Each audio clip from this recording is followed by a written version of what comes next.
Hello, आज हम पढ़ेंगे मुस्लिम लॉ।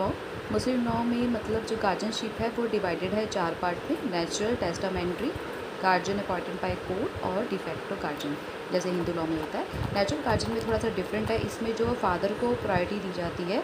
और हाँ, एक बात और, नेचुरल गार्जियन जो है उसको डी ज्योर भी कहते हैं, DEJURE। और इसमें फ़ादर को प्रायोरिटी दी जाती है। और फादर अगर अलाइव नहीं है तो वो अगर एग्जीक्यूटर अपना बना के गया है, चाहे वो मदर ही क्यों ना हो, तो उसको मतलब प्रायोरिटी दी जाएगी। वो टेक केयर करेगा उसकी प्रॉपर्टी माइनर की और उसकी वेलफेयर के लिए यूज़ कर सकता है उस प्रॉपर्टी को। और फादर के बाद आता है पैटर्नल ग्रैंडफादर। अगर पैटर्नल ग्रैंडफादर मतलब दादा ज़िंदा है, मतलब फादर की तरफ का जो ग्रैंडफादर है, ना कि नाना, तो वो टेक केयर करेगा, तो एग्जीक्यूटर का रोल अभी नहीं आएगा। अगर हाँ दोनों ही नहीं है, फादर और एग्जीक्यूटर और फादर और जो पैटर्नल है, अगर पैटर्नल ग्रैंडफादर अपना एग्जीक्यूटर बना के गया है तो लास्ट में वो टेक केयर करेगा। मतलब इसमें यह है कि फादर फर्स्ट है जो फादर, फिर एग्जीक्यूटर ऑफ फादर, उसके बाद पैटर्नल ग्रैंडफादर और उसके बाद एग्जीक्यूटर ऑफ पैटर्नल ग्रैंडफादर। तो अगर जो शिया लॉ के हिसाब से अगर फादर नहीं है एब्सेंस में, तो पैटर्नल ग्रैंडफादर ही नेचुरल गार्जियन की तरह एक्ट करेगा। दूसरा है टेस्टामेंट्री। टेस्टामेंट्री आप पता ही है कि अगर फादर जो नेचुरल गार्जियन है अपनी विल में, चाहे वो फादर हो या पैटर्नल ग्रैंडफादर हो, अगर अपॉइंट करते हैं टेस्टामेंट्री गार्जियन, तो वो मतलब एक्ट करेगा गार्जियनशिप की तरह। लेकिन अगर शिया लॉ में ये है कि नॉन मुस्लिम जो है वो अपॉइंट नहीं कर सकती टेस्टामेंट्री गार्जियन। समझ गए आप?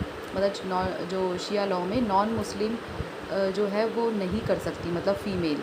और अगर एक फ़ीमेल नॉन मुस्लिम है तो वो टेस्टामेंट्री गार्जियन, मतलब जैसे एक फ़ादर की शादी होती है एक हिंदू से और वो नॉन मुस्लिम है, तो वह अपॉइंट कर सकती है टेस्टामेंट्री।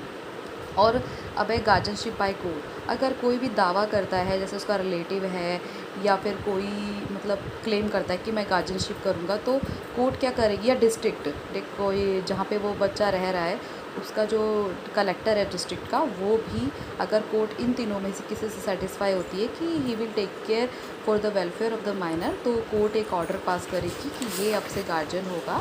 और ये मतलब अपॉइंट किया जाता है गार्जियनशिप, मतलब वो वेलफेयर के लिए होना चाहिए। ये एक केस में कहा गया था, फरजाना बाई अयूब ददामिया 1989 का, कि जो भी गार्जियन है, कोर्ट ये देखेगा, बॉम्बे हाई कोर्ट ने कहा था कि वो वेलफेयर के लिए होना चाहिए, चाइल्ड के लिए। और लास्ट में आता है डी फैक्टो गार्जियन। अब डी फैक्टो गार्जियन तो आपको पता ही है, जो मतलब तीनों अगर प्रेजेंट नहीं है, नेचुरल और टेस्टामेंट्री और गार्जियनशिप बाय कोर्ट, तो डी फैक्टो होता है कि जो मतलब उसका ना तो वो लीगल गार्जियन है, ना वो टेस्टामेंट्री है, ना कोर्ट से है, तो उसका उसकी प्रॉपर्टी में कोई लेना देना नहीं है। वो बस उसकी टेक केयर करेगा जब तक उसकी एक मेजर एज नहीं आती। वो प्रॉपर्टी को ट्रांसफ़र नहीं कर सकता, सेल नहीं कर सकता। अगर ऐसा होता है वो, तो वो वॉइड होगा, मतलब एब इनिशियो होगा। और जो भी परचेज़र होगा उस मतलब वो भी माना नहीं जाएगा कि इसने प्रॉपर्टी ख़रीदी है।